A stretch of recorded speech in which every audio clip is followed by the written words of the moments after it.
Hello, everyone. This is my daughter Jessie, and she is 13 years old. She loves swimming, playing video games, and making fun videos like ASL or video game tutorials. She was born with a moderate to severe conductive hearing loss. This type of hearing loss makes it harder for her to hear certain sounds, including speech. With normal hearing, talking sounds like this. One cold, rainy day when my father was a little boy, he met an old alley cat on his street. The cat was very drippy and uncomfortable, so my father said, "Wouldn't you like to come home with me?" For Jessie, the same talking sounds like this.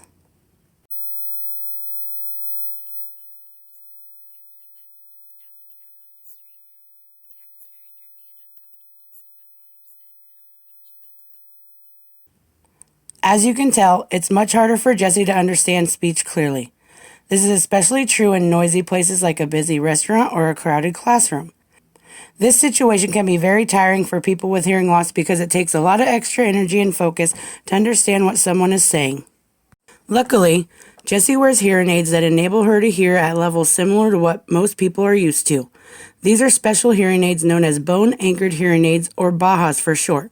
She wears her BAHAs on a headband, and they transmit sound vibrations through her bone directly to her inner ears, bypassing the problem within her middle ears. Even though Jessie hears well with her hearing aids in many situations, certain listening skills are still challenging. For example, it is hard to tune out background noise and understand speech in noisy places. People with normal hearing tend to take this skill for granted because it is fairly easy with normal hearing. For Jessie, this takes more effort because her hearing aids amplify the background noise as well, making the sound information she receives less clear. Another challenge for Jessie is wearing her hearing aids while doing activities that require a helmet. For example, when Jessie is riding her bike, there is a tendency for the sound to get disrupted because of her helmet interfering with her BAHA devices. This requires Jessie to be more alert and attentive to her surroundings. Jessie is energetic, capable, and ready to learn. Here are some things you can do to facilitate effective communication. Number 1. Get Jessie's attention before telling her something. Getting her attention first allows her to use her energy for listening rather than locating. If she's having trouble finding you, tell her specifically where you are. For example, saying, "I'm in the living room" is more helpful than saying, "I'm over here." Number 2. Communicate face to face. Jessie will understand you best if she can see your face while you're speaking. Seeing your mouth move is helpful for speech comprehension because it lets her use both what she sees and what she hears to understand you. Number 3. Use body language and facial expressions. Speaking in a clear voice and using body language will help Jessie to understand you better.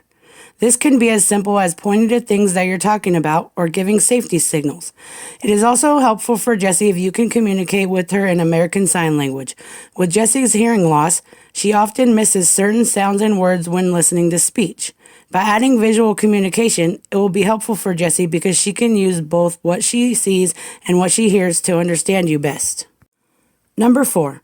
Be aware of possible sound distortions in Jessie's hearing aids. Jessie may hear your voice, but still may have difficulty understanding some words or instructions. Always check for understanding by making sure Jessie understands what is being said. Alternatively, ask Jessie to rephrase or repeat the given instructions. Doing these things will help Jessie to make an easier time understanding you and will also help her speech and language development to be successful. Thank you for listening.